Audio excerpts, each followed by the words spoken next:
let's take in some breaking news coming in. The Supreme Court has agreed to review the Places of Worship Act after petitions were filed by Advocate Ashwini Kumar Upadhyay and former Union Minister Subramanian Swamy. This is a big victory or a sign of hope for the Hindu side, even as the case hearing continues.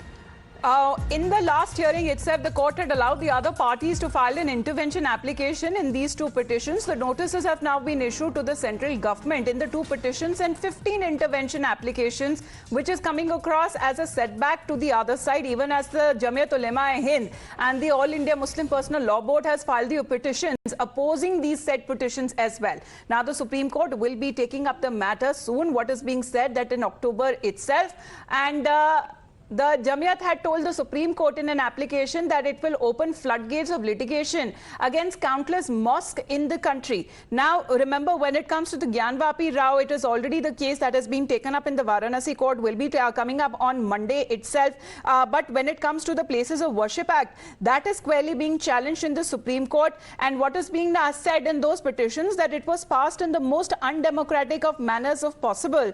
Now, what we are getting to know as far as the Supreme Court has said that the matter thereafter will be taken up later in a hearing where it will be discussed in detail. However, especially when it comes to the act itself, the Muslim side which has filed these petitions, this is coming across as a setback to them. Let's listen into the reactions.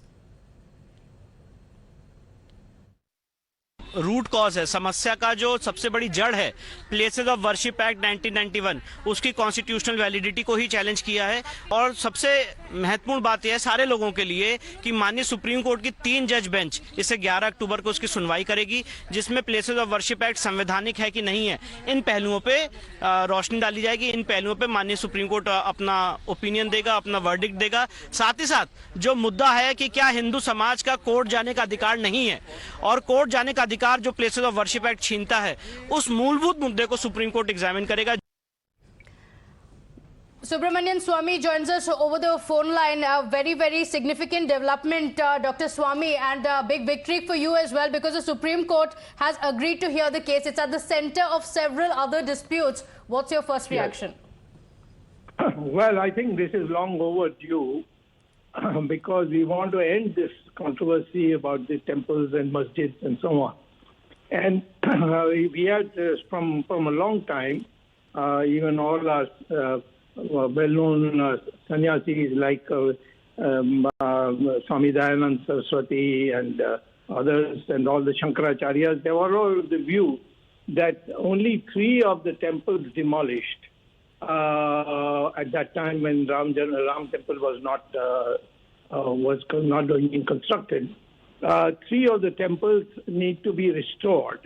Kashi, the Somnath temple in Gujarat got restored thanks to Sardar Patel, but then these 3 could not be restored. So they should be restored by legal means. So a matter went to court, and the court decided. That was also my petition originally, where I said it's a fundamental right for me to pray where Lord Rama was born. There's no other place in the world where Rama was born according to our faith.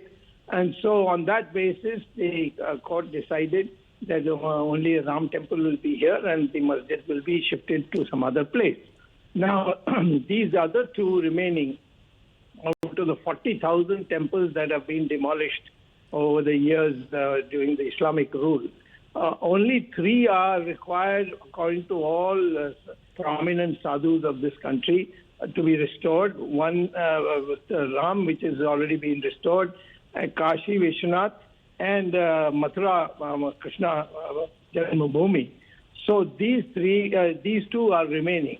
And but unfortunately, a law was passed in Narasimha Rao's time saying only Ram temple will be restored, but the other 2 and all the others will not be restored. I thought that should be challenged. So my challenge is twofold. One is either you allow us to build these 2 more and then say all the others, we will build in alternative places. These 2 temples we cannot build in alternative places. They have to be built where they were. And so once they are restored, the matter is over. India masjids will stay where they are and the temples will stay where they are. That is one thing. If the court doesn't agree to just the two, then of course, because there are people who have filed writ petitions saying that the entire act should be scrapped. I am of the view that the act should be scrapped only if these two are not allowed to be restored. If these two are allowed to be restored, then I am not against the act as per se, because it will have a salutary effect. Right. But Dr. Swami, you mentioned about the Ayodhya side, because in the Ram Janmabhoomi case, what the Jamiat had to say that the Ayodhya judgment had upheld the validity of the act, dealt with 1991 Act, and has said that the law is a legislative instrument designed to protect the secular features of Indian polity. Well, I mean, all that the Ayodhya judgment said was to praise the act, but it is ultimately a Parliament's act. It's not. Its constitutionality has not been tested, and what we are doing is, some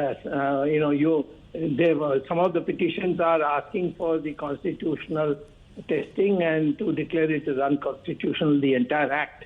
I am only saying that the moment these two are allowed, then the act does not violate any constitutional principles. So, therefore, whoever may say anything, in the Ram Janmabhoomi judgment case, please read it again. They are not passing and they are not passing a judgment. They are only appreciating that this act was passed by Narasimha Rao. That's all. Okay, all right. Dr. Swami, thank you for joining us. October 11th is when the Supreme Court will take it up. Let's also go across to legal editor Harish Nair. Harish, the centre has been given 2 weeks' time to give their response, but the AIMPLB has already opposed it in the arguments that were going on in the Supreme Court, saying that this is against the secular fabric, and any dispute that's taken up, if the Supreme Court agrees to hear it, then it could disturb peace and tranquility.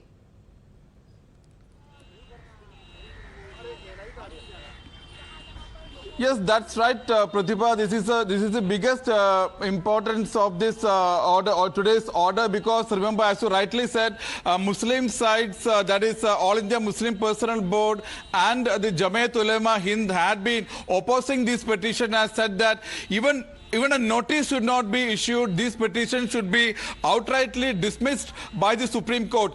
Jamiat Ulema-i-Hind even went on to say that if the Supreme Court issues notice in these petitions, it will instill fear in the minds of the Muslim community, which is already shocked by the Babri Masjid demolition and also the Ayodhya verdict of the Supreme Court. They also went on to say that such a notice will also trigger floodgates of litigation against the thousands of other mosques. So this is today the Supreme Court to examine the validity of the Places of Worship Act in October. On the October 11th is when the Supreme Court will resume hearing notices, however, that has been issued to the petitioners in the case. For the moment, Harish, thank you very much for joining in. You're watching Times Now.